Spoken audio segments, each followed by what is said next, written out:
지난주 우리가 몇 주 동안 이 마태복음 12장을 통해서 예수님과 바리새인과의 영적인 그 갈등이죠.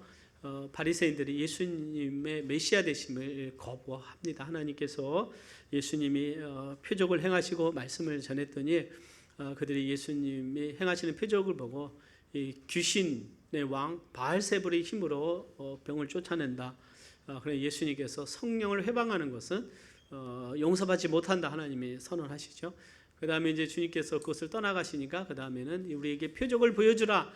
표적을 보면 우리가 믿겠다. 그런 말씀을 그 바리새인들 했을 때 주님께서 내가 요나의 표적 밖에는 보일 것이 없다. 이제 부활을 표적으로 말씀을 하셨어요.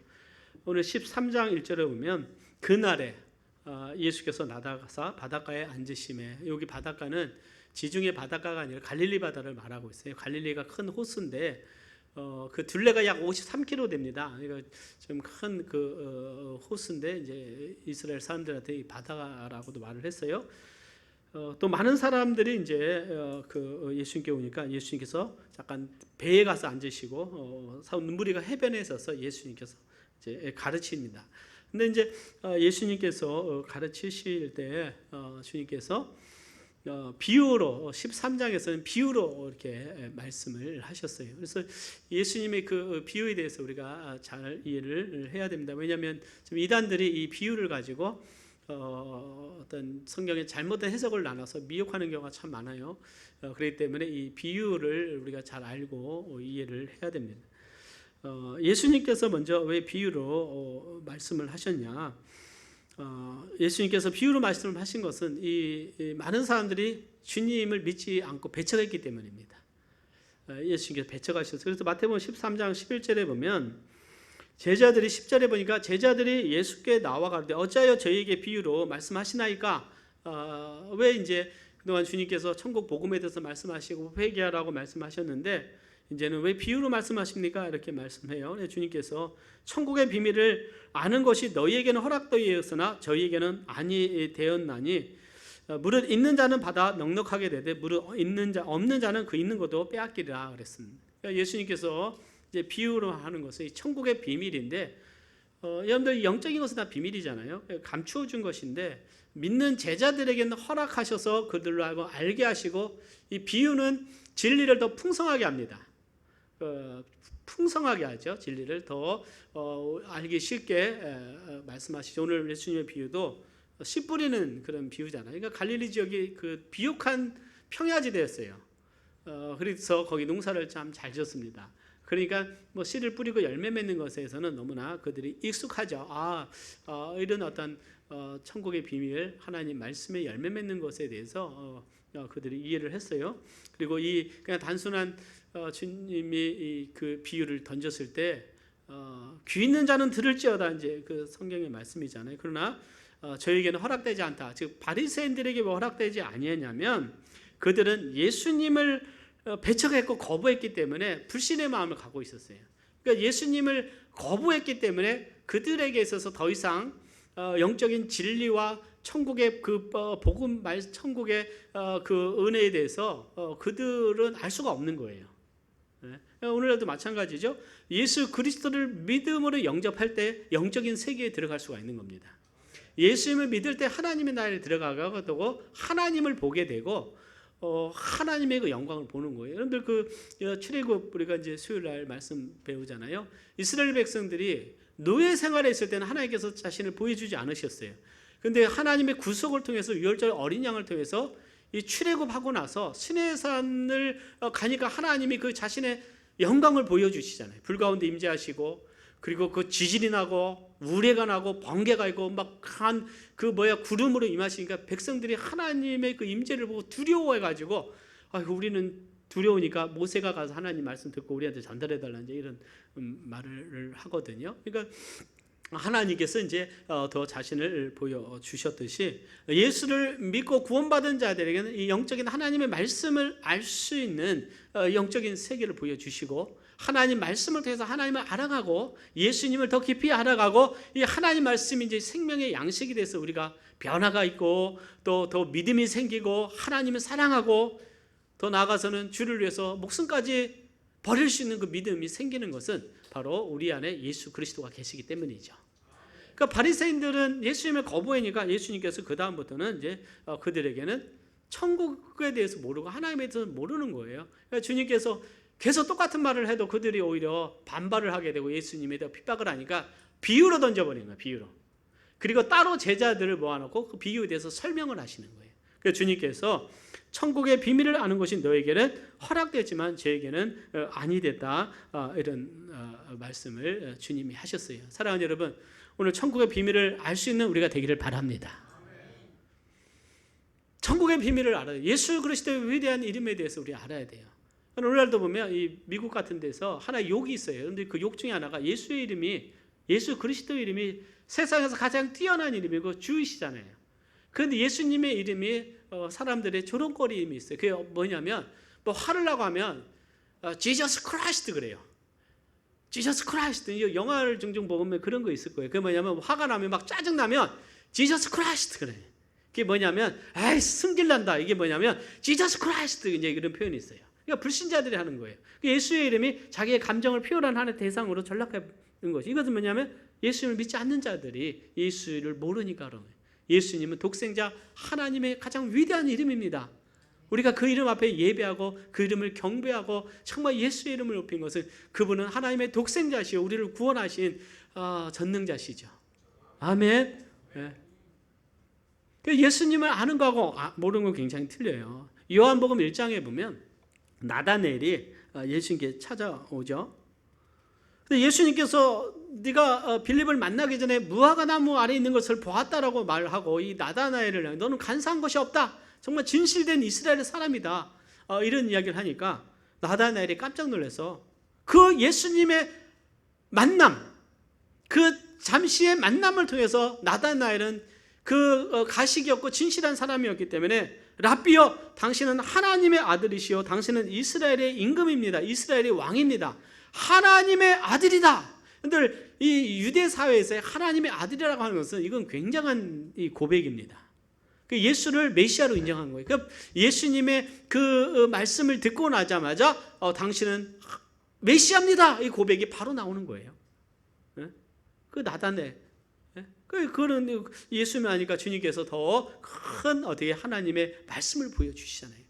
근데 바리새인들은 예수님의 말씀과 사역을 보게 되면서 마음이 점점 완악해지니까 이제 예수님께서 비유로 말씀하시고 귀 있는 자는 들을지어다 하는 거예요. 하나님은 우리에게 진리를 강요하시는 분이 아니에요. 하나님은 강요하시는 것이 아니라 정말 하나님 그분은 그분 이름만으로 그분만으로 온 세상을 채우시는 분이에요. 마치 우리는 하나님 앞에서 하나님과 흥정하려고 하거나 하나님을 시험하면 절대 안 됩니다. 어떤 경우는 뭐 하나님이 안 도와주시면 하나님이 손해보신다. 그런 얘기를 종종 옛날에 보면 들은 적이 있는데 절대 우리가 그러면 안 됩니다. 그것도 하나님의 이름을 망령되이 부르는 거예요. 3계명 하나님의 이름을 망령되이 부르지 말라고 그랬잖아요. 함부로 우리가 우리의 대화 속에 하나님의 이름을 넣고 하나님의 이름을 경홀히 하거나 나의 어떤 이익과 내 어떤 생각대로 하나님을 어떻게 해요? 사용하면 안 되는 것이죠. 저들의 강박한 마음에 대해서 예수님께서 이제 14절에 보면 이런 말씀했어요. 이사야 예언이 저에게 이루었을 때 일렀으되, 그러니까 이사야서 6장 그 9절하고 10절 말씀이에요. 그 뭐냐면 하나님께서 이사야를 부르실 때가 6장입니다. 이사야를 하나님의 선지자로 부르실 때 이런 말씀을 주신 거예요. 14절, 15절 우리 같이 한번 파워포인트 있습니다. 봉독해 보겠습니다. 시작. 이사야 예언이 저에게 일렀으되 너희가 듣기는 들어도 깨닫지 못할 것이요 보기는 보아도 알지 못하리라. 이 백성들의 마음이 완악하여져서 그 귀는 듣기에 둔하고 눈은 감았으니 이는 눈으로 보고 귀로 듣고 마음으로 깨달아 돌이켜 내게 고침을 받을까 두려워함이라 하였느니라. 자, 여러분들 하나님께서 이스라엘을 보내서 이스라엘 백성들이 회개하고 하나님께로 돌아오라. 하나님께서 이스라엘 백성들과 시내산에서 맺은 그 모세 언약이 있어요. 그 언약에 충실하라는 거예요. 그런데 이스라엘 백성들이 계속 하나님을 떠날 때 하나님이 이스라엘을 부르신 건 그들을 회개케 함입니다. 근데 하나님 말씀하실 때 저들을 들어도 듣지 못하고 깨닫지 못하고 보아도 보지 못하리라. 이 백성들의 마음이 완악해졌다는 거예요. 귀는 둔하고 눈은 감고 어떻게 해요? 눈을 감았으니 이제 눈으로 보고 귀로 듣고 마음으로 깨달아 돌이켜 내게 고침을 받을까 두려워함이라.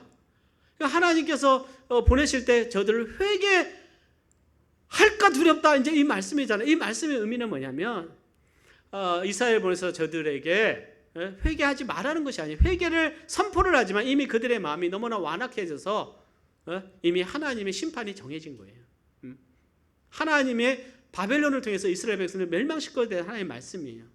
그래서 저들의 강박한 마음을 말씀을 한 것입니다. 그러나 이사야 선지자의 그 외침은 누군가에게는 그 외침이 말씀으로 들어서 그들이 회개케 하는 마음이 있었으리라고 믿습니다. 그러니까 하나님이 그 마음을 전달했다는 거예요. 근데 동일한 이사야 시대에 그자들의 완악한 마음이 예수님이 오셔서 하나님의 나라를 선포하시고 기적을 통해서 메시아이심을 보여줬지만 저들의 강박한 마음이 예수를 계속 거부하고 하나님을 거부하는 그런 그 당시의 모습을 주님께서 정말 한탄하시는 거예요. 한탄하시는 것입니다. 아마 이 시대도 오늘 정말 하나님에 대해서, 말씀에 대해서 눈을 감고 귀를 닫고 마음을 닫은 오늘 이 시대에 하나님의 피조물들이죠. 그러면서 사람들은 하나님의 형상을 따라 지음받은 하나님이 사랑하는 영혼들이라고 믿습니다. 하나님은 우리 구원받은 하나님의 자녀들만 사랑하는 것이 아니라 온 인류를 사랑하시는 하나님이세요. 왜요? 하나님이 그들을 지었고 하나님의 정말 영을 부어 넣으셨고 하나님의 형상대로 지었기 때문에 하나님은 마치 우리만 사랑한다고 생각하면 안 돼요. 그래서 하나님은 선인과 악인에게도 동일하게 은혜를 주시는 하나님이시고 동일하게 태양을 비추시고 동일하게 비를 내리시고 농사 짓게 하시고 하나님이 주신 은혜대로 양식을 먹게 하시는 것은 하나님의 크신 사랑입니다. 그래서 하나님은 그들에게 예수님의 그 복음을 통해서 돌아오기를 원하시잖아요. 그래서 사람들의 마음이 강박해서 지금도 나가서 우리가 전도를 하게 되면 강박하잖아요. 엊그제 저희들 우리 사역자님들 같이 또 초등학교 전도했는데 한 분이 그랬대요. 우리 정정 사모님 이렇게 전도지 하니까 왜 애들한테 이런 걸 하냐면서 막 항의했다 그러더라고요. 이게 불과 5년 10년 전에 이런 일이 없었습니다. 근데 점점 이 사회가 인본주의되고 정말 어떻게 그 예수님의 이름이 이 사회에서 점점 떨어지니까 오히려 이것이 혐오의 대상이 되고 있는 이런 시대 속에 살아가고 있는 거예요. 그 시대적으로 굉장히 어때요? 하나님의 이름이 지금은 굉장히 땅에 떨어져 있는 이런 시대다. 그러면 이 시대에 가장 마음 아파하시는 분 누구예요? 우리 하나님이 마음 아파하시는 거예요. 하나님이 심판과 재앙을 내리는 걸 기뻐서 내리시는 거 아닙니다. 하나님은 공의로우시기 때문에 참고 인내하다가 하나님의 공의의 때가 되면 하나님의 때가 임하게 되는 거예요. 그래서 오늘 이때도 예수님께서 그들에게 이 강박한 마음 자체가 하나님의 심판이에요. 이사야 선지자 그 말씀을 선포한 후에 그 후에 하나님이 예루살렘 멸망에 대해서 예수님이 이 말씀을 하시고 40년 후에 예루살렘이 완전히 멸망이 돼버려요. 그리고 온 세계에 흩어져 버립니다. 그러나 하나님의 또 때가 앞으로 있게 되는 것입니다. 점점 이 시대가 완악할수록 하나님의 때가 가까웠다는 사실을 우리는 알아야 돼요. 왜냐하면 하나님께서 이스라엘 백성들을 가나안 땅으로 인도하실 때 아직 그들을 심판해서 그 땅에서 몰아낼 때 430년을 기다린 이유가 뭐예요? 그들의 죄가 아직 차지 않았다는 것이죠. 그들의 죄가 관영했을 때 하나님께서는 그 때가 돼서 이스라엘 백성들에서 그 가나안 땅을 이스라엘 백성 주시고 그 땅을 심판하십니다. 지금의 얼마만큼 어떻게 이 세상에 지금 하나님 앞에 얼마만큼 완악하고 하나님 앞에 지금 전 세계적으로 반역하는가 영적으로 보시기를 바랍니다. 그러면서 전 세계적으로 엄청난 이상기온도 지금 일어나고 있고요. 또 많은 지금 엊그제 미국에서 지진이 났지만 그 어떤 하나님의 또 사인도 계속적으로 오고 있는 거예요. 계속적으로. 그렇기 때문에 여러분들 우리는 하나님 말씀을 우리는 정말 깊이 있고 하나님의 경륜을 봐야 되고 말씀 속에서 하나님과 동행하고 영적인 삶을 살아가야 됩니다. 우리 깨어나야 돼요. 시대. 깨어나야 됩니다. 오늘 이 주님께서 이 비유로 주셨다는 것은 저들의 완고한 마음이라는 것이죠. 완악한 것에 대한. 자, 그러면 주님께서 주신 이 씨와 말씀에 대해서 한번 보도록 하겠습니다. 첫째는 씨는 하나님의 말씀이에요. 여기에서는 그 강조점이 뭐냐면 이 마음입니다. 밭을 말하고 있어요. 여기 마태복음 13장 19절에 보니까 뭐라고 말씀했습니까? 아니나 그런즉 씨 뿌리는 비유를 들으라. 아무나 천국 말씀을 듣고 깨닫지 못할 때는 악한 자가 와서. 그래서 씨를 뿌리는 것은 씨는 바로 하나님의 말씀을 말씀하고 있어요. 여러분 믿으시면 아멘 하시기를 바랍니다. 하나님의 말씀이에요. 그런데 베드로전서 1장 23절 25절 말씀을 한번 보도록 하겠습니다. 같이 몽독합니다. 시작. 너희가 거듭난 것이 썩어질 씨로 된 것이 아니요 썩지 아니할 씨로 된 것이니 하나님의 살아있고 항상 있는 말씀으로 되었느니라. 그러므로 모든 육체는 풀과 같고 그 모든 영광이 풀의 꽃과 같으니 풀은 마르고 꽃은 떨어지되 오직 주의 말씀은 세세토록 있도다 하였으니 너희에게 전한 복음이 곧 이 말씀이니라. 정말 위대한 말씀이에요. 하나님의 말씀은 썩어질 씨가 아니다. 썩지 아니할 씨고 영원한 하나님의 말씀이다.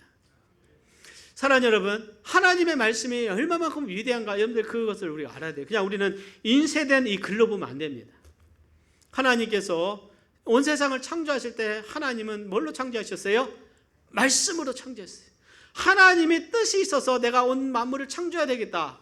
그러니까 하나님이 빛이 있으라니까 빛이 있어요. 궁창이 있으라니까 궁창이 있습니다.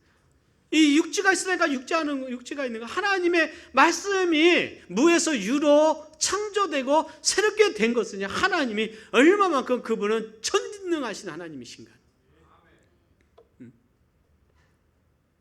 그러니까 우리가 생각하는 거 하나님이 아니다는 거예요. 하나님은 말씀으로 창조하신 거죠. 이 말씀이 얼마만큼 하나님의 말씀은 위대한 말씀이라는 사실을 알아야 돼요. 그러니까 그 말씀을 믿는 자는 죽은 자가 살아나는 겁니다. 말씀을 믿는 자는요, 그 죄인이 의롭게 되고 죄사함 용서받는 것이 바로 이 하나님의 위대한 말씀이, 이것은 죽은 자가 살아나는 것도 똑같은 거예요. 영원한 진노의 심판을 받을 자가 그 말씀을 통해서 믿을 때 영원한 천국에 가게 하는 엄청난 위대한 하나님의 말씀의 능력인 것이죠. 하나님께서 이 세상을 창조하실 때 말씀으로 창조하신 것, 하나님과 이 피조물과는요 여러분들 비교가 안 돼요. 말씀으로 온 만물이 생겼다면 그 창조하신 하나님은 얼마만큼 크고 위대하신 하나님이신가. 우리는 그분 앞에 얼마만큼 겸손해야 되고 그분을 예배해야 되고 그분을 예배해야 되고 그분의 말씀에 우리는 아멘해야 되고 그분을 높여야 됩니다. 높여야 되는 높여야 돼요. 그 말씀을 사랑해야 돼요. 오늘 이 말씀이에요. 말씀. 정말 말씀을 사랑해야 돼요. 말씀을 사랑해야 됩니다. 그 말씀이 얼마만큼 위대한 말씀인가. 히브리서 4장 12절은요 하나님의 말씀은 살아있고 운동력이 있다고 그랬어요. 하나님의 말씀은 살아있습니다. 윤리책이 아니에요. 이것은 생명의 말씀이에요.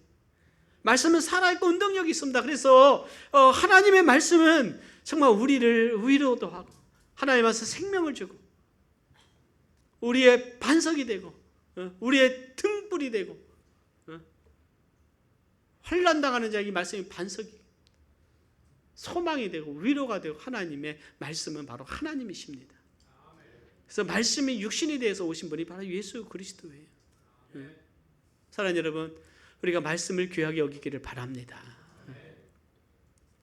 저는 최근에 더 우리가 말씀에 더 강조하는 이유 중에 하나가 정말 한국 우리 교회 전체적으로 봤을 때 말씀을 너무나 소홀히 했다는 저는 강한 인식을 저는 받았어요. 너무나 말씀을 모르고 있다. 성경 66권이 하나님의 말씀인데 너무나 우리가 모르고 있는 거예요. 그러다 보니까 이단들이 조롱을 하는, 교회로 가보라는 거예요. 저는 얼마나 그 얘기를 듣고 얼마나 좀 충격받은지. 그들이 그 전하는 메시지랑 우리가 이단들이 전하는 메시지를 한번 비교해 보라는 거예요. 오히려 그렇게 하는 겁니다. 완전히 그들은 엉망으로 가르치지만 아주 가르친다고 하는데 여러분들 그 아주 해석이 사람을 신으로 만드는 잘못된 해석인데도 그 지식에 빠져버리는 지식이에요. 지식에 빠져버리는 거예요. 논리에 빠져버리고. 그 사탄의 미혹을 통해서 나중에 몇 년 배우고 나면 사람이 하나님으로 보이는 거예요. 재림주로. 사람이 하나님을 하고 부르는 거예요. 그래서 그런 얘기 한다는 거예요. 요한계시록은 자기들만이 풀 수 있다고 그런다는 거예요. 저는 말해서 우리도 요한계시록 강해 설교했습니다. 요한계시록은 자기들만이 한다는 거예요. 일반 기성교회 가면 요한계시록은 그거 건들지도 못한다 이렇게 조롱하는 거예요. 얼마나 부끄러운 얘기입니까? 이단들한테 그런 얘기를 드려야 되겠습니까? 지난주에 저희들이 히브리서 출애굽기 22장에서 25장까지 시내산 언약을 우리가 배웠습니다. 시내산에서 직접 하나님과 이스라엘 백성 언약을 맺는, 피를 뿌리고 정말 그 시내산의 정상에서 하나님 만나서 그 모습을 보게 되면 히브리서 8장 10장에 가보면 새 언약에 대해서 나오고 예수님을 통해서 하나님이 우리에게 주시는 그 영생에 대해서 나오는데요. 그런데 그 히브리서는요, 구약에 대한 설명서입니다. 히브리서는 많은 사람들이 히브리서는 굉장히 어려워해요. 근데 그것을 이해하게 되면 히브리서는 그냥 바로 보이게 돼요. 뭐 설명도 필요가 없어요. 바로 보입니다. 그 의미를 계속 배우니까. 과연 오늘날 히브리서의 8장, 9장, 10장을 줄 때 이 의미가 무엇이냐라고 말할 때 과연 그것을 설명할 수 있는 분이 몇 명이나 되냐. 저는 이런 얘기에 대해서 교회를 20년 다녀도 다윗에 대해서 다윗이 누구냐? 아브라함이 누구냐? 그런 사람들도 있어요.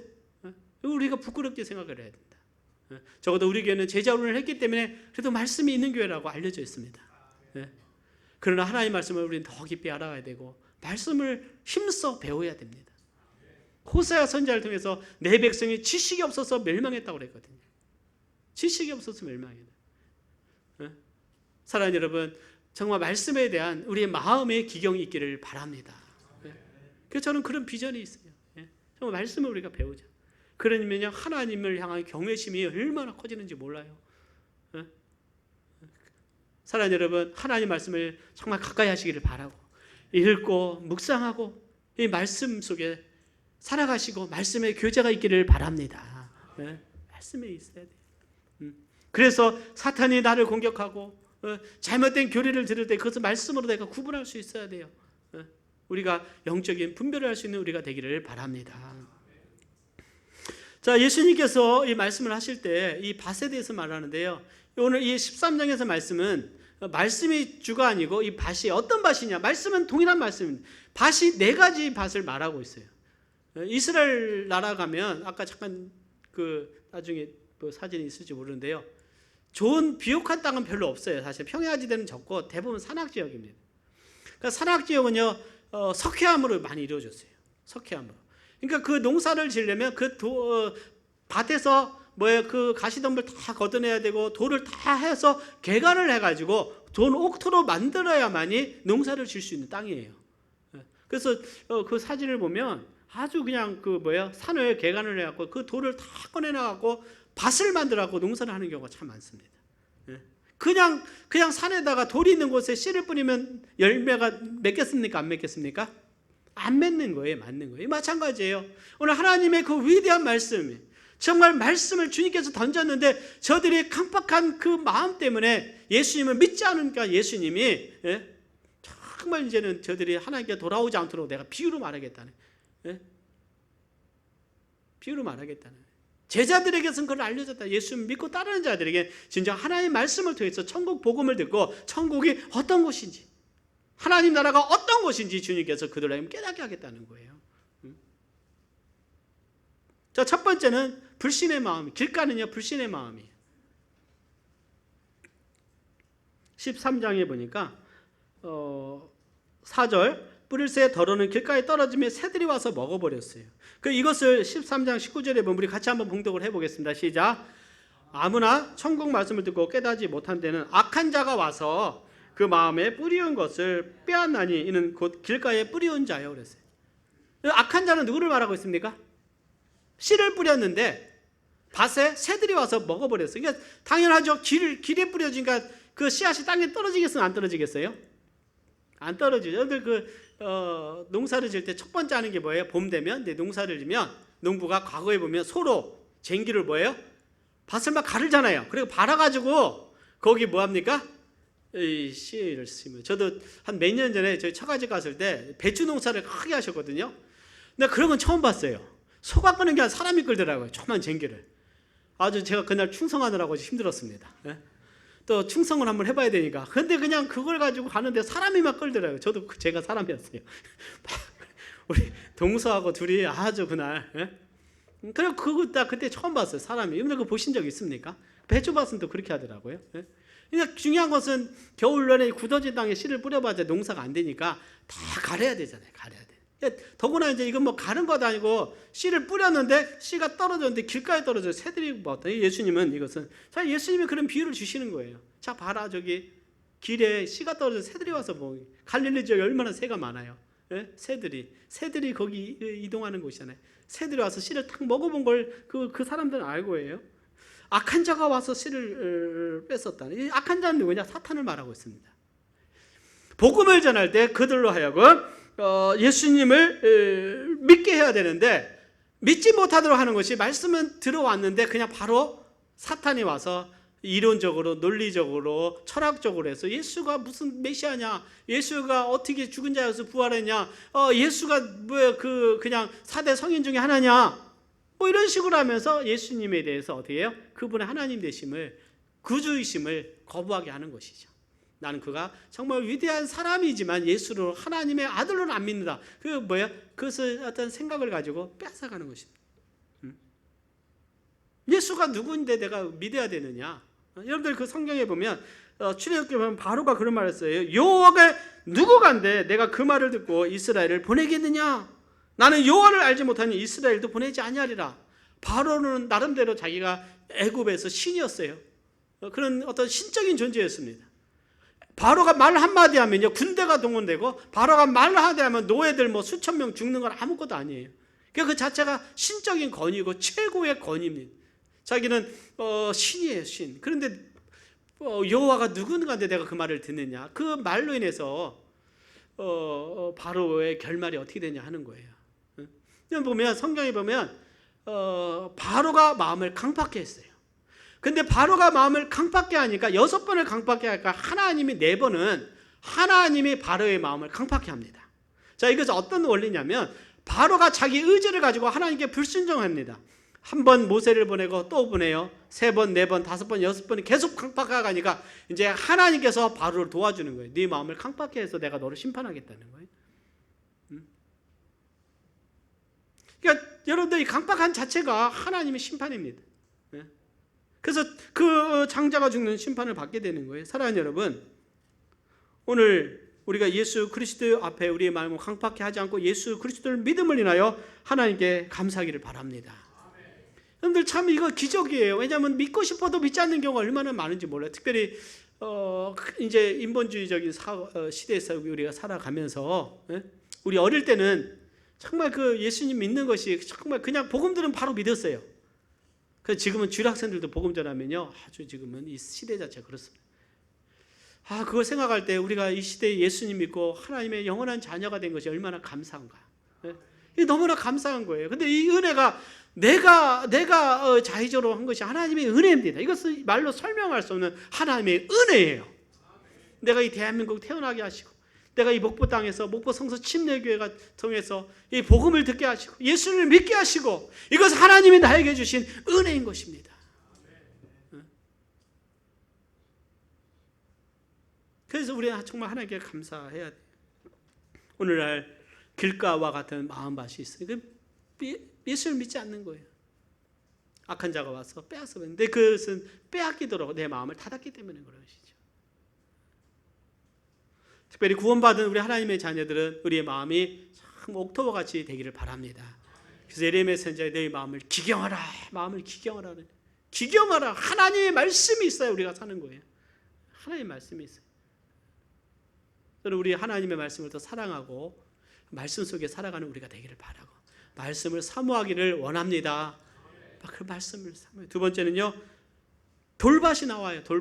돌밭은요. 위에는 흙이 있는데 밑에가 돌이 있어요. 그 흙이 얇아요. 주님이 뭐라고 말씀하셨습니까? 우리 5절 6 보겠습니다. 시작. 더러는 흙이 얇은 돌밭에 떨어지면 흙이 깊지 아니하므로 곧 싹이 나오나 해 돋은 후에 타져서 뿌리가 없으므로 말랐고. 그러니까 흙이 깊지 않으니까 뭐 해가 막 강하게 지니까 뿌리가 약하니까 말라왔어요. 기쁨으로 받았어요. 이 부분에 대해서 주님께서 말씀을 하시죠. 20절 보겠습니다. 20절 시작. 20절 21 같이 봉독합니다. 시작. 돌밭에 뿌리였다는 것은 말씀을 듣고 즉시 기쁨으로 받되 그 속에 뿌리가 없어 잠시 견디다가 말씀을 인하여 환난이나 핍박이 일어나는 때는 곧 넘어지는 자요 그랬어요. 처음에 말씀을 듣고 기뻐요. 예수님이 나의 구원자이시다. 내가 구원받았다. 정말 기뻐하는데 뿌리가 안 내려가는 거예요. 왜요? 그 마음속에는 아직 뭐가 있어요? 위에 있는 것이 아니라 마음속에 돌이 있어요. 돌이 있어요. 그러다가 잠시는 잘 견뎌요. 해가 찌니까 넘어진다. 환난이나 핍박이 일어나 삶의 고난이 찾아오니까 곧 넘어지는 거예요.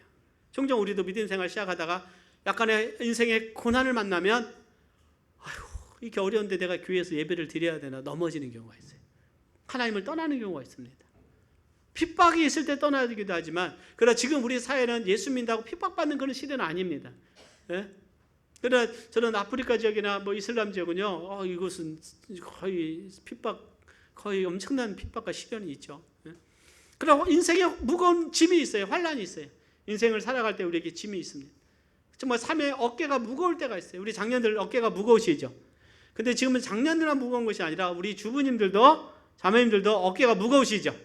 다 삶의 사회 현장에서 얼마나 애타게 이 어려운 삶을 지금 걸어가고 있잖아요. 예? 예? 그러다 보니까 어려울 때 점점 하나님 앞에 떠나는 이것은 뭐예요? 흙이 얇다는 거예요. 마음이 얇다. 하나님의 말씀이 들어오는데요 5cm밖에 안 되는 거예요. 5cm밖에. 그러니까 뿌리가 내리다가 말씀이 더 이상 안 내리는 거예요. 거기에 강한 바위가 뭐냐? 왕과 마음이지 않겠어요?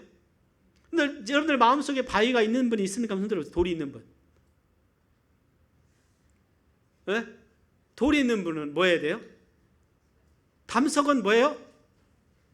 뭘로 깨야 됩니까? 레이저로 깨버리면 얼마나 고통스러운지 몰라요. 네? 그러나 마음에는 없어요. 마음에는.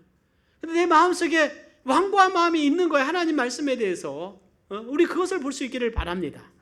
하나님 말씀이 들어올 때 내가 아멘 아멘 하면서 하나님의 말씀을 사랑하고 그 말씀 속에서 내가 붙들고 기도하느냐 아니면 이 말씀이 좀 내가 불편한 말씀이 될 수 있어요. 그러면 이 말씀을 내가 그냥 쳐버리고 요한복음 3장 16절만 좋은 거예요. 하나님이 세상을 이처럼 살아서 나를 구원하셨으니 할렐루야 이것만 갖고 살아가고 조금 주님께서 말씀하신 희생과 헌신 나오면 그것에 대해서는 딱 닫아버리는 거예요. 왕과 마음이 있었다. 그러니까 뿌리가 안 내리죠. 뿌리가 안 내려요. 정말 우리가 그런 마음이 없기를 바랍니다. 세 번째 가시떨기에 대해서 나오고 있어요. 가시떨기. 주님께서 더러는 가시떨기에 떨어짐에 가시가 자라서 기운을 막았다는 가시떨기예요. 가시덤불입니다. 가시덤불. 자, 그 다음에 이것은 13장 22절 말씀 주님 설명하셨어요. 같이 봉독합니다. 시작. 가시떨기에 뿌렸다는 것은 말씀을 들으나 세상의 염려와 재리의 유혹에 말씀이 막혀 결실치 못하는 자요. 저는 이 말씀이 주님께서 주신 말씀인데 이것은 밭에 가시 덤불이 막 많은 거예요. 가시 덤불. 가시 덤불이 막. 혹시 사진 있습니까? 파워포인트에 없어요? 네. 없나 봅니다. 안 나오잖아요. 네. 그런데 가시 덤불이 있어요. 그런데 가시덤불이 많으면 뭐예요? 그 씨를 뿌렸으면 이게 나다가 가시덤불에서 영양분을 다 뺏겨요. 그러니까 열매를 맺습니까? 안 맺습니까? 못 맺어요. 그러니까 농부가 하는 일이 뭐예요? 밭에 가서들 추수하기 전에 잡초를 제거하잖아요. 잡초. 그러죠? 잡초를 제거해요. 네? 그러니까 잡초를 제거해요. 그러니까 성실한 농부로 가서 잡초를 제거하는데 잡초 놔버리면요, 잡초는 싹 퍼져나가요. 금방 퍼져나가죠. 금방 퍼져. 그게 밭농사가 어려운 거예요. 그러니까 보통 사람들 생각하기를 저는 생활 좋다고 하는데요. 예? 우리 임승용 목사님 그러다 겉은만 좋지 가면 매일 푹 뽑느라고 아주 그냥 그 땅을 시멘트로 다 바르고 싶대요. 예? 얼마나 그 잡초가 잘 키우는지. 예? 그러지 않습니까? 농사 지신 분 아시겠지만 금방 퍼져요. 금방. 잡초는 금방 퍼져버려요. 그래서 그 알코올 딱 막아버리잖아요. 이것은 뭐냐? 세상의 염려. 저는 오늘 이 시대가 이 세상에 대한 염려가 큽니다. 그러니까 주님은 염려하지 말라고 그랬어요. 하나님의 말씀을 염려하지 않는 거에 대해서 에이 뭘 그래, 이건 하나님 말씀이고 난 따로. 그러니까 뭐예요? 말씀과 나 별개로 살아가요? 근데 주님은 염려하지 마라, 무엇을 먹을까 무엇을 입을까 염려하지 말라고 그랬는데, 이 말씀을 이해하기 위해서는 여러분들 성경을 깊이 알면, 아, 하나님 왜 이런 말씀을 하셨는가 그냥 마음에 알려주고 믿음이 말씀에서 생기게 돼요. 아멘. 즉 영적인 내공이 있으면 하나님께 맡기는 삶이 되는 겁니다. 하나님을 신뢰하는 거예요. 하나님을 신뢰하는 거. 즉 아브라함이 가나안에서 오랫동안 하나님 앞에 연단 받았어요. 하나님이 아들 이삭을 번제로 드리라 할 때 염려하지 않고 하나님께 드릴 수 있다는 거예요. 믿음의 내공이 있고 염려하지 않은 거예요. 하나님은 이삭을 내 약속의 아들로 주셨는데 이게 다시 살아나게 하실 것이다. 하나님을 전적으로 신뢰했습니다. 하나님을 신뢰하니까 너희는 먼저 그의 나라와 그 일을 구하라. 그리하면 이 모든 것을 너에게 더하실 것이다. 아멘. 염려하지 않는 거예요. 염려하는 거예요. 그래서 늘 염려해요. 불안하고, 우리 애들은 어떻게 될까? 내 직장은 어떻게 될까? 사업은 어떻게 될까? 늘 불안해요. 그러니까 어떻게 믿음이 자랄 수가 없어요. 그 다음에 죄리의 유혹이 생겨요. 물질을 어떻게 어떻게 이렇게 사랑하기 시작을 하면서 세상에 그 물질의 유혹이 생기냐니까 막 어떻게 하나님보다 세상을 더 사랑하니까 말씀은 글자로 보이고 세상의 것은 뭐야? 황금으로 보이기 시작을 하면서 말씀을 멀어지게 되면서 영적인 믿음이 안 자라요.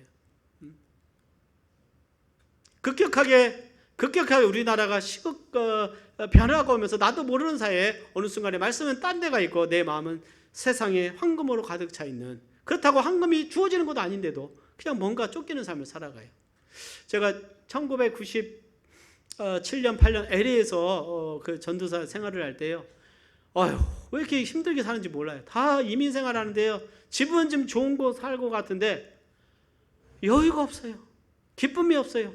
아이들은 아이대로 방치돼서 늘 방황하고, 부모들은 늘 아침부터 저녁까지 장사한다고 사업한다고 여유 없이 쫓아다니고 너무나 힘들게 살더라고요. 쫓기는, 몸이 아파도 늘 어떻게 해요? 쉬지 못하고 일하는 그런 모습들 보면서 한국이 낫다 그랬어요. 한국은 정말 여유가 있고 자매님들은 집에서 엄마들이 조금 못 벌어도 아기들 돌보고 막 그랬는데, 그리고 부모님들 집에도 다 섬겨드리는데 어느 순간 한국에 오니까 최근 5년 10년 전부터 갑자기 어떻게 해요? 차는 갑자기 좋아졌고 집도 좋아졌는데 나라는 존재 자체가 지금 잃어버리고 있는 것이 다 공감할 거예요. 이 시대가 지금 그렇게 만들어가고 있는 거예요. 만들어가고 있는 거예요. 미국 사람들을 보면 미국 사람들은 그냥 주말이면 딱 쉬어요. 그래서 바쁜 가운데도 어때 우리 누구랑 교제 나누는데 일찍 7시 반에 출발을 하다가 3시면 집에 오는데 퇴근. 그러니까 약간의, 그러면서 주말 쉬고 하면서 그 시간에 전도하고 말씀 배우고, 그래서 믿음의 삶을 쫙 수요 예배 하나님께 막 그렇게 쫓기지 않아요. 미국 자체가 뭐 그렇게 쫓기지 않아요. 뭔가 그냥 그 자체가 그러니까요.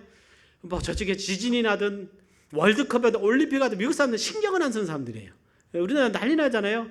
그때 미국에 있을 때 올림픽 했는데도 뉴스에도 잘 안 나요. 미국은 워낙 대륙이다 보니까 그런 나라예요. 그러니까 그냥 여유 있게 그냥 살아요. 근데 그 중심은 분명해요. 믿음의 사람들은 하나님을 향한 믿음은 철저합니다. 철저해요. 이번에 그 알라바마 주에서 그 법을 통과를 시켰잖아요. 모든 낙태를 금지하는 것이, 그래 크리스찬들이 살아 있는 거예요. 모든 낙태를 금지하는 거예요. 6계명 살인하지 말라. 그 말씀이거든요. 야, 미국에 아직 크리스찬들이 살아있구나 그 생각을 하게 됐어요. 그게 하나님을 경외하는 그 믿음으로라는 거예요. 그런데 동성애가 지금 전 세계에 하나님의 질서를 깨뜨리고 있지만 믿음의 사람들 그 말씀을 지키는 거예요. 사랑하는 여러분, 아무리 바빠도 하나님을 향한 중심을 잃어버리지 마시기를 바랍니다. 하나님을 향한, 하나님이 내 마음의 중심에 채워져 있어야 돼요. 말씀이. 그러려면 말씀이 내 안에 채워져 있어야 돼요. 아무리 바빠도 가정의 내 삶의 중심이 돼야 되듯이, 아무리 힘들고 아무리 바빠도 하나님이 내 삶의 중심에 대해서 하나님을 사랑하고 말씀을 사모하고 정말 주를 위해서 헌신할 수 있는 믿음이 있어야 됩니다. 하나님의 그 말씀을 알아가서 우리의 믿음은요 커질 수밖에 없는 거예요. 그러나 세상에 염려가 있고 물질의 그 유혹이 찾아오면요, 믿음에서 떠나서 믿음이 결실할 수 없다. 여러분들 디모데전서 6장 8절 10절을 보면 이 말씀에 대한 경고잖아요. 우리 같이 한번 봉독해 보겠습니다. 시작. 우리가 먹을 것과 입을 것이 있은즉 족한 줄로 알 것이니라. 부하려 하는 자들은 시험과 올무와 여러 가지 어리석고 해로운 정욕에 떨어지나니 그 사람으로 침륜과 멸망에 빠지게 하는 것이라. 돈을 사랑함이 일만하게 뿌리가 되나니 이것을 사모하는 자들이 미혹을 받아 믿음에서 떠나 많은 근심으로서 자기를 찔렀도다 그랬어요. 그러니까 정말 그 어떤 돈을 사랑하는, 돈 자체가 악이 아니라 돈을 사랑하는 것이랬어요. 사랑하는 여러분, 주님 안에서 평안을 누리시기를 바랍니다. 그러니까 주님 앞에 은혜를 누릴 수 있어야 돼요. 주님 앞에 은혜를 좀 누리시고 감사하시고 하나님이 내 인생을 인도하신다. 그러니까 우리는 뭐냐, 하나님께 순종하면 돼요. 여러분들 전쟁은 내게 속했다 그랬어요. 이스라엘 백성들이 가나안 땅에 들어갈 때 순종하면 하나님이 복을 주시고 불순종하면 그들 무너뜨렸어요.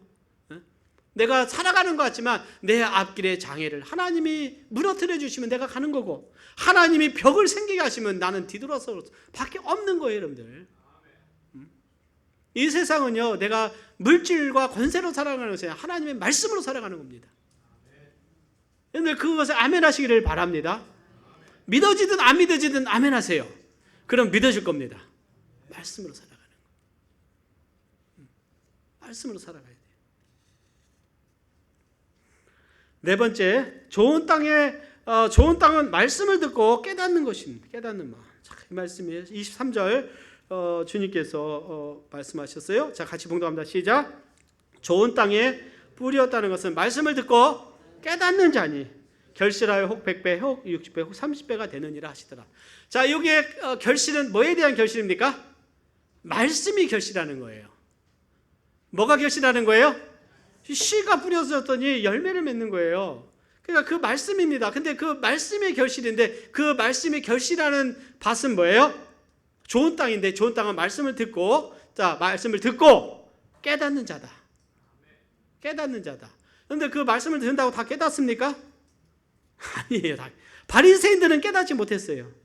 예수님이 말씀하실 때 제자들도 그 말씀을 들었지만 예수님의 부활에 대해서는 그들 깨닫지 못하다 예수님이 부활하시고 나서 예수님을 부활하신 주님을 만나고 나서 깨달았어요. 오늘 우리도 말씀을 듣고 안다고 하지만 이 말씀을 내가 깨닫는 것은요, 여러분들, 내가 하나님을 경험해야 되고 삶 속에 내 마음이 확신으로 와야 되고 정말 하나님의 말씀을 사랑해서 내 체질화 되고 살이 되고 피가 돼야 이 말씀이 내 것이 되는 겁니다. 네? 이 말씀이 내 것이 돼야 돼요. 그래서 우리는 심각하게 이 말씀에 대한 재조명이 좀 필요하다고 생각이 돼요. 우리가 하나님은 얼마만큼 말씀을 멸시했느냐. 근데 그래요. 제가 저희 딸들한테, 야, 오늘 우리 집 대청소, 오늘 10시에 집합, 뭐 그러긴 안 하겠지만, 자, 오늘은 우리가 청소하자. 예, 그래서 잘해야 돼. 예, 그러면 안 돼. 좋은 말로 했어요. 예, 자, 오늘 일찍 와서 우리가 청소하고 엄마를 기쁘게 해주자.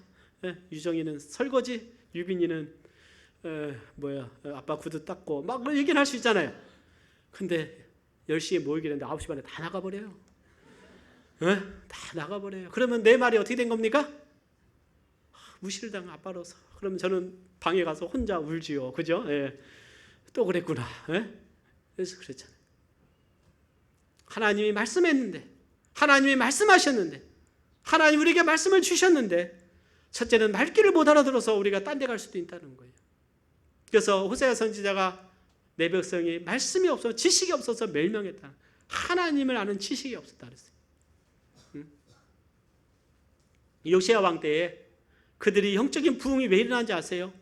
저들이 멸망할 점에 요시야 때 그 성전에서 하나님의 율법을 그들이 발견했고 그 말씀을 보니까 저들이 너무나 하나님부터 떨어져 있던 거예요. 모세와 하나님과 언약을 맺을 때 가나안에 들어가거든 모든 우상을 깨부수고 저들과 언약을 맺지만 그건 뭐 하나님의 언약서가 있어요. 예? 그들과 맺으면서 우리가 이것을 도장 찍고 피를 뿌려서 피의 언약을 맺으면서 너들이 이 말씀에 순종하면 복을 주고 이 말씀에 불순종하면 내가 저주하겠다. 하나님과 서로 언약을 맺었어요. 시내산에서요. 근데 그들이 가나안 땅에 들어가서 언약을 맺죠. 그들이 우상을 바알신을 음란하게 섬기죠. 그것이 수백 년을 흘러가는데 이제는 하나님께서 내 이 땅을 심판하겠다 멸망 선포가 됐을 때 요시야 왕이 보니까 그 말씀을 보고 그걸 깨닫고 회개하고 모든 우상들을 깨부시기 시작을 하고 저들이 하나님 앞에 그 돌아오기 시작을 하는 거예요. 그래 부흥이 일어납니다. 뭐에 대한 부흥이에요? 말씀을 저들이 발견하고 말씀을 읽으면서 우리가 말씀을 떠나 있었구나 그래서 말씀으로 돌아가는 부흥이 일어난 겁니다. 이스라엘 백성들이 그 출애굽이 아니라 바벨론 포로 생활에서 돌아왔어요. 느헤미야가 성벽을 재건하고 때 학사 에스라가 하나님의 말씀을 어떻게 해요? 마르던 백성들을 세워놓고 강단을 맡고 선포합니다. 말씀을 전하면서 저들이 말씀을 들으면서 울면서 회개하고 울면서 자복하고 하나님을 찬양하면서 부흥이 일어나는데요. 말씀이 선포될 때 저들이 회개하고 하나님께 돌아오게 된 거예요. 말씀을 듣고 깨닫는 자가 돼야 됩니다. 깨닫는 데 이해가 돼야 돼요. 사랑하는 여러분, 우리가 말씀을 더 사랑하기를 원합니다. 말씀을 배워야 돼요. 그래서 우리 새로 오신 분들은 정말 어떻게 해요? 양육부터 시작을 하는 거예요. 말씀을 알아가야 돼요. 왜 우리가 예배드리는지, 왜 기도하는지. 마지막 포인트입니다. 열매를 맺기 위하여 말씀을 깨닫는 자가 돼야 된다.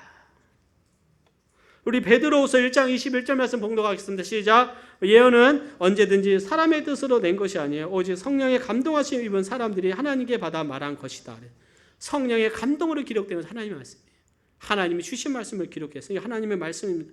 디모데후서 3장 16절 17절 우리 큰 소리로 한번 봉독해 보겠습니다. 시작. 성경은 능히 너로 하여금 그리스도 예수 안에 있는 믿음으로 말미암아 구원에 이르는 지혜가 있게 하느니라. 모든 성경은 하나님의 감동으로 된 것으로 교훈과 책망과 바르게 함과 의로 교육하기에 유익하니 이는 하나님의 사람으로 온전케 하며 모든 선한 일을 행하기에 온전케 하려 함이니라. 아멘. 하나님의 말씀. 자, 여러분들 그러면은 우리는 하나님의 말씀을 우리가 어떻게 도전을 받아야 되냐? 여러분들 내가 성경을 안다고 생각하면 안 돼요. 저도 하나님의 말씀을 이만큼인지도 모릅니다. 그래서 제가 회개를 했어요. 내가 정말 이 말씀을 내가 깊이 너무나 몰랐다. 회개를 했습니다. 회개를 하고 정말 특히 구약에 대해서도 너무나 소홀히 했다는 제 자신을 제가 회개를 하고 하나님의 말씀을 정말 우리 같이 다시 배워야 됩니다. 목회자가 성장하는 만큼 성도인들이 성장할 수가 있는 거예요. 여러분들 이사야가 어떤 예언을 했는지, 예레미야가 어떤 예언을 했는지, 에스겔 선지자가 어떤 말씀을 했는지 이 말씀을 알고 있습니까? 정말 그것을 우리가 모른다면요, 우리가 성경을 다시 배워야 돼요. 아멘. 66권이 하나님의 말씀임을 믿습니다. 다니엘서에 나오는 예언이 지금 이 시대에 어떤 것이 있는지, 이 다니엘서 보면 그 예언에 충만하잖아요. 요한계시록의 그 말씀이 오늘 어떤 의미가 있는지를 우리 다 알아야 돼요. 배워야 돼요. 왜요? 우리에게 주신 것이지 목회자에만 준 것이 아닙니다. 아멘. 이 위대한 하나님의 보석을 내가 깨달아야 되지. 가장 위대한.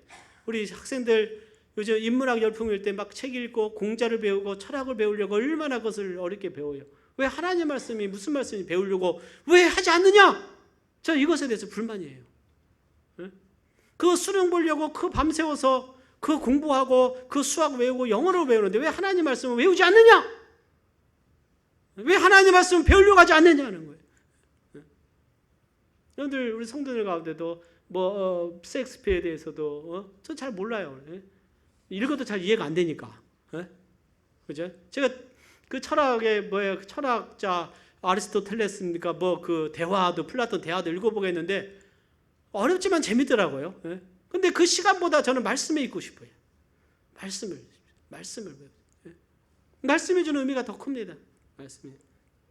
히브리서 5장에 보면 내가 너에게 할 말이 많은데 멜기세덱에 관하여 그러나 너희가 한번 볼까요?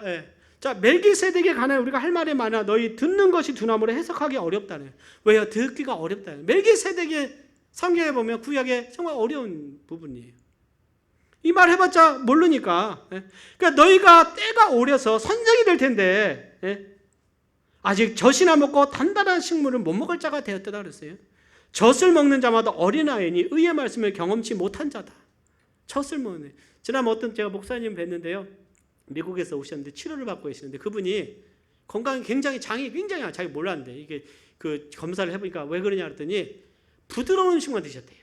근데 그 참건데 바나나 먹고 부드러운 음식만 줘요. 그것만 먹었더니 장이 활동을 하면서 장이 딱딱하게 굳어버렸대요. 그래서 딱딱한 음식을 먹어줘야 된답니다. 우리 이런 말씀 잘 듣죠, 그죠? 예. 참고적으로 힘이 부족하십니까? 비타민 B 컴플렉스 드시면 힘이 많이 납니다. 제가 경험을 한 바에 의하면. 자, 여러분들 여기 보니까 단단한 음식을 먹으라는 것이에요. 단단한 식물은 누구의 것이에요? 장성한 자의 것이니 선악을 분별하는 자들이라 그랬어요. 그래서 하나님의 그 말씀들을 내가 듣고 깨닫기 위해서는 하나님의 그 말씀 속에서도 이 말씀이 무엇인지를 알며 하나님의 경륜과 섭리를 배우면서 우리에게 주시는 하나님의 뜻이 무엇인가 내 마음속에 체울되어지는 것이죠. 사랑하는 여러분, 한 가지 묻습니다. 성막을 보면요, 그것은 예수 그리스도 하나님이 우리 안에 거하시고 예수님의 모양인데 그 성막에 어떻게 되어 있고 그 기구가 무엇을 상징하는지 다 알고 계십니까? 이번 주 수요일 날 오시면 다 배우게 돼요. 그 레위기 16장의 속죄일에 그 1년에 한번 이스라엘 백성들 하나님 앞에 속죄하는 그 속죄가 얼마만큼 예수 그리스도를 예표하는지, 이 구속의 그 은혜를 의미하는지를 알고 계신가 하는 거예요. 왜 그런 주셨어요? 그냥 하나님이 그 필요 없다면 그냥 신약만 딱 주고 말지. 그러나 그것을 또 하나님의 놀라운 사랑과 그 구속의 역사를 우리에게 보여줄 때 우리 그 말씀을 배워 알아가야 되는 거예요. 아멘. 시편을 통해서 하나님을 찬양하고 잠언을 통해서 지혜를 배우고 선지자를 통해서 또 앞으로 있을 그 하나님 나라의 왕국, 천년 왕국의 그 놀라운 그 섭리에 대해서 우리가 말씀하시는 거예요. 그러니까 하나님의 말씀은 여러분들, 저는 그런 얘기, 백과사전이다, 저는 그런 얘기. 정말 우리에게 주신 유익하고 우리에게 정말 풍성하게 하는 것이 너무나 많습니다. 결론을 맺습니다. 히브리서 6장 7절 8절을 한번 보겠습니다.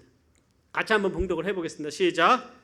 땅이 그 위에 자주 내리는 비를 흡수하여 밭가는 자들의 쓰기에 합당한 채소를 내면 하나님께 복을 받고, 만일 가시와 엉겅퀴를 내면 버림을 당하고 저주함에 가까워 그 마지막은 불사람이 되리라. 하나님의 경고예요. 우리가 하나님 말씀을 하면서 비를 흡수하죠, 땅에. 그런데 시간이 지나서 채소가 나와야 돼요. 열매가 30배, 60배, 100배가 있어서 정말 우리 주인을 기쁘게 해야 됩니다. 우리 하나님을 기쁘시게 하는 열매가 있기를 바랍니다. 땅이 안 좋다 보니까 뭐예요? 가시와 엉겅퀴를 내면 버림을 당한다고 그랬어요. 사랑하는 여러분, 여러분들 마음이 어떻습니까? 가시덤불이 있습니까? 돌밭입니까? 흙이 얇아서 정말 깊이 들어가지 못하는 그러한 어떤 마음입니까? 그 돌이 내 안에 있는 돌이 있을 수가 있다는 거예요. 견고한 진과 같고 강팍한 마음이고 하나님을 신뢰하지 않는 마음이 있을 수 있어요. 하나님은 멀리 계시니까 내 삶에 관여하지 않을 거야. 하나님은 나를 모를 거야. 내 고통을 모를 거야. 내 시련을 모를 거야. 인생은 내 힘으로 살아야 돼. 어떤 그런 마음으로 살아가고 있습니까? 아니면 하나님을 전적으로 신뢰하면서 내가 사나 죽으나 주의 것이고, 하나님 사랑하고 나는 주님을 위해 살아갈 것이고, 주님 내 삶을 인도하시고 난 천국에서 주님을 만나는 그 영광으로 살아갈 것이야. 그런 삶을 살아갈 때 나는 하나님 말씀을 붙들고 이 말씀을 의지하면서 사랑하면서 살아가고, 이 말씀에 너무나 위대한 하나님 말씀, 하나님이 말씀하시고 예언을 성취해가는 그런 과정들을 보면서 얼마나 하나님이 말씀이 신실하신가. 그러면서 그걸 통해서 정말 다시 오실 예수님, 그 예수님을 내가 기대하는 믿음을 가지고 하루하루를 살아가는 그 은혜가 내가 안에 있다면 우리는 하나님과 더욱 동행하는 삶이 되리라고 믿습니다. 다시 한번 말씀으로 깨어있는 우리가 되기를 바랍니다. 우리 함께 고개 숙이도록 하고 우리 기도하도록 하겠습니다.